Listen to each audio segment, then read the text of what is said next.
ची देणगी दिली होती, उद्योजक टाटांनी देणगी दिली होती, भाजपच्या अनेक छोट्या मोठ्या नेत्यांनी म्हणजे महाराष्ट्रात राहतात पण मुख्यमंत्री सहायता निधीला मदत देण्याच्या ऐवजी त्यांनी पीएम केअर फंडला निधी दिलेला होता। अनेक संस्थांनी पीएम केअर फंडला निधी दिला होता। हा पीएम केअर फंड कुठे गेला? या पीएम केअर फंड मधनं फक्त तुम्ही जुजबी काही व्हेंटिलेटर्स दाखवले होते, ते इतके निकृष्ट दर्जाचे होते की ते कुठे चालले पण नाही। पण त्या पीएम केअर फंडचा नेमका विनियोग काय झाला याची माहिती प्रशांत भूषण यांनी याचिका दाखल करत मागितली होती। प्रशांत भूषण यांनी जी याचिका दाखल करून पीएम केअर फंड काय आहे, किती जमले, किती खर्च झाले याची ज्या वेळेला मागणी केली त्यावेळेला जे उत्तर आलं ते धक्कादायक होतं। त्या उत्तरात असं सांगितलं गेलं की पीएम केअर फंड हा खाजगी आहे आणि खाजगीची माहिती देता येत नाही। मग माझा प्रश्न असा आहे व्हिडिओ स्पेशालिस्टला की दादा, नाही तुला दादा नाही म्हणू, माझा दादा असा काही कुठला व्हिडिओ आणू शकत नाही। व्हिडिओ स्पेशालिस्टने उत्तर दिली पाहिजेत आता की जर पीएम केअर फंड खाजगी आहे तर त्याला नाव प्राईम मिनिस्टर केअर फंड देईपर्यंत तुम्ही गप्प कसे बसला? जर तो एक खाजगी फंड होता तर त्याची वेगवेगळ्या वृत्तपत्र आणि वृत्तवाहिन्यांवरून जाहिरात कशी काय झाली? ज्याच्या कुणाच्या नावावर तो खाजगी फंड होता एका अर्थाने पंतप्रधान पदाची गरिमा त्याने धुळीस मिळवली, पंतप्रधान पदावर प्रश्नचिन्ह निर्माण होत असतील तर हा पीएम केअर फंड ज्याच्या कुणाच्या खात्यात जमा झाला त्या खात्याच्या त्या संबंधित व्यक्तीवर कारवाई का नाही झाली? च्या नावाने असा एखादा केअर फंड खाजगी माणसाला गोळा करता येतो का? आणि यावर भाजपातला एकही माणूस का बोलत नाही? जरा अजून पुढे जाऊया। म्हणजे फक्त आणि फक्त तुम्हाला उद्धव ठाकरे दिसतात, बाकीची लोक दिसत नाहीत। साधारणतः 2 महिन्यांपूर्वी Suresh Kute, Dnyanradha bank, Tirumala oil industries, Kute group of industry आणि अनेक उद्योग आहेत त्यांचे, त्या सुरेश कुटेवर बीड जिल्ह्यामध्ये धाड पडली। धाड पडल्यानंतर ज्ञानराधामधून काही लोकांनी ठेवी काढायचा प्रयत्न केला। आम्ही जेव्हा माहिती घेतली तेव्हा त्या माहितीमध्ये कुटे ग्रुपची एकूण ॲसेट 2400 कोटी रुपयाची आहे। 2400 कोटीमध्ये साधारणतः 1500 कोटींची कर्ज आहेत। ज्ञानराधा बँकेचे जवळपास 4 ते 4.5 लाख ठेवीदार आहेत। 4.5 लाख ठेवीदारांमधल्या 1300 ठेवीदारांनी स्वतः माझ्याकडे अर्ज केले। त्यातले 130 ठेवीदार हे 2 कोटीपेक्षा अधिक रकमांचे आहेत। या सगळ्यांची चौकशी चालू होती पण त्याच कुटे ग्रुपच्या माणसाने फक्त 5व्या दिवशी धाड पडल्यापासून 5व्या दिवशी चंद्रशेखर बावनकुळे यांच्याकडून कमलाबाईचा स्कार्फ गळ्यात घालून घेतला। जसाही भाजपमध्ये प्रवेश झाला कुटे ग्रुपची सगळी चौकशी बंद झाली। कुटे ग्रुपकडे ज्या गोरगरीब लोकांनी कुणी आपल्या लेकीच्या लग्नासाठी, कुणी आपल्या पोराच्या शिक्षणासाठी, कुणी आपली म्हातारपणाची काठी म्हणून पेन्शनचे पैसे, वेगवेगळ्या प्रकारचे पैसे, 4.5 लाख ठेवीदारांचे पैसे कुटे ग्रुपने ठेवून घेतले, त्या कुटे ग्रुपवर व्हिडिओ स्पेशालिस्ट तोंड का उचकटत नाहीत?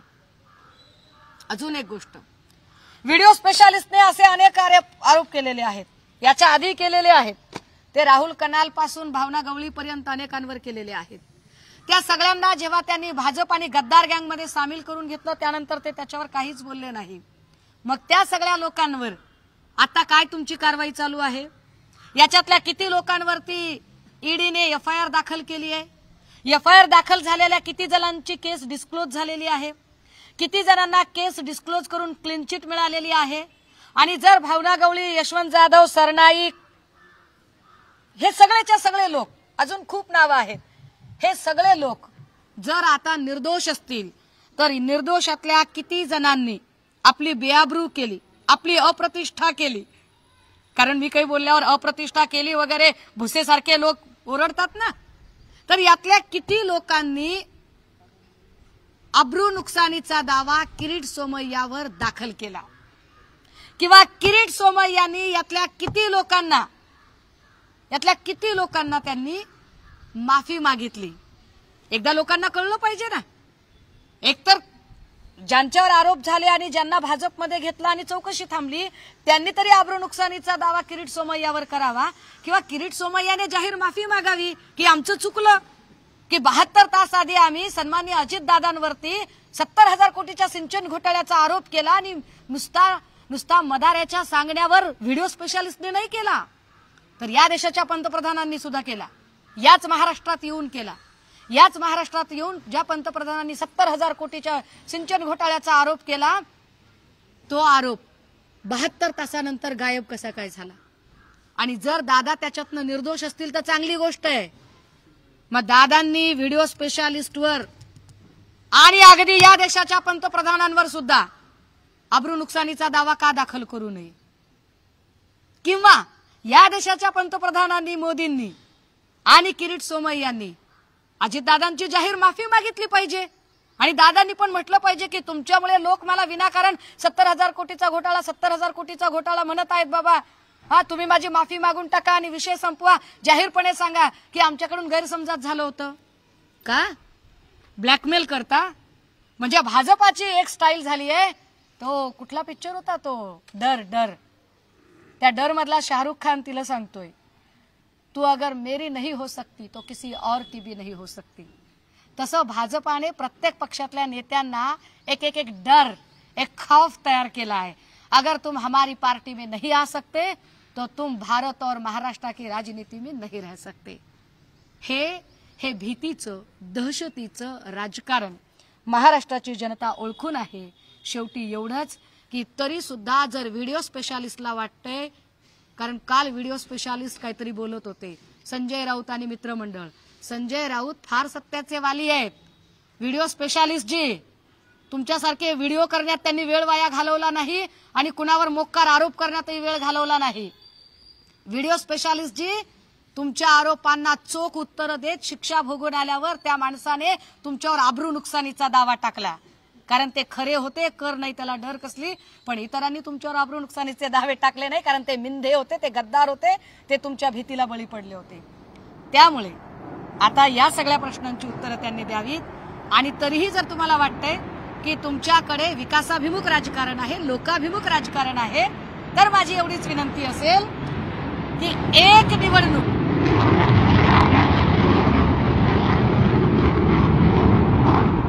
महाराष्ट्रातली आणि भारतातली जर भाजपला असं वाटतंय की आपण खूप चांगलं काम करतोय, आपण खूप विकासाभिमुख राजकारण करतोय, आपण खूप लोकाभिमुख राजकारण करतोय आणि तुमच्या कर्तृत्वावर तुमचा विश्वास आहे, तर एक निवडणूक तुम्ही ईव्हीएम शिवाय बॅलेट पेपरवर घेऊन दाखवा, लोक तुम्हाला लायकी दाखवतील। थँक्यू।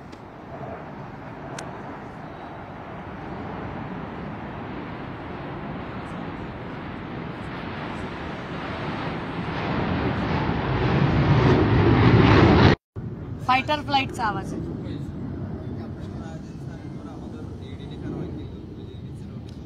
राजन साळवींवर ईडीने कारवाई केली, काहीही सापडलं नाही। राजन साळवींना मग गुपचूप भाजपात येण्याच्या, शिंदे गटात येण्याच्या ऑफर सुरू झाल्या, पण निष्ठावंत राजन साळवी स्टिकअप राहिले। मी म्हटलं ना की भाजपची पॉलिसी आहे, तू हमारी नहीं तो किसी और की भी नहीं हो सकती। या स्टाईलने तुम्ही आमच्या पक्षात या, नाहीतर तुम्हाला कुठल्याच पक्षात राजकारण करू देणार नाही, या पद्धतीचं राजकारण त्यांनी सुरू केलं आहे।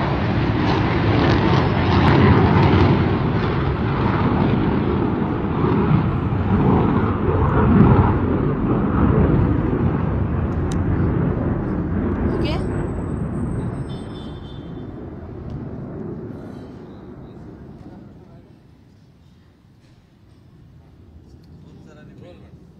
चलो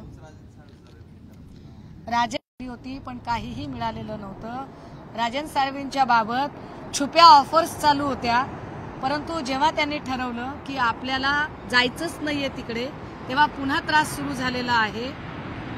ही भाजपाची एक पॉलिसी आहे।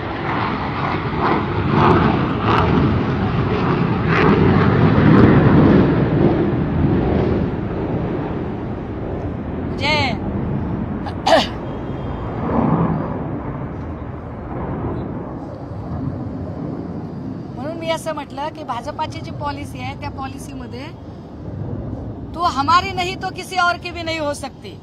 अगर हमारी पार्टी में नहीं आओगे तो किसी और पार्टी में तुम्हें किसी तरह का कोई राजनीति करने का हम कहीं का नहीं छोड़ेंगे। हे जे राजकारण दहशतीचं भाजपाकडून चालू आहे हे महाराष्ट्र आणि भारताची जनता बघते, उत्तर द्यायला ते उत्सुक आहेत। त्यांची उत्तरं बॅलेट बॉक्समधनं येतील, परंतु आता ईव्हीएम वर खरंच विश्वास ठेवण्यासारखी परिस्थिती नाही। अहो इथे खाली बसून अवकाशातलं यान जिथे कंट्रोल करता येऊ शकतं तिथे ईव्हीएम का हॅक होणार नाही। ज्यांनी ईव्हीएम तयार केलं त्या देशांमध्ये सुद्धा आता ईव्हीएम बंद झालेला आहे। त्यामुळे भाजपला कर्तृत्वावर विश्वास असेल तर त्यांनी ईव्हीएम शिवाय निवडणूक घेऊन दाखवावी।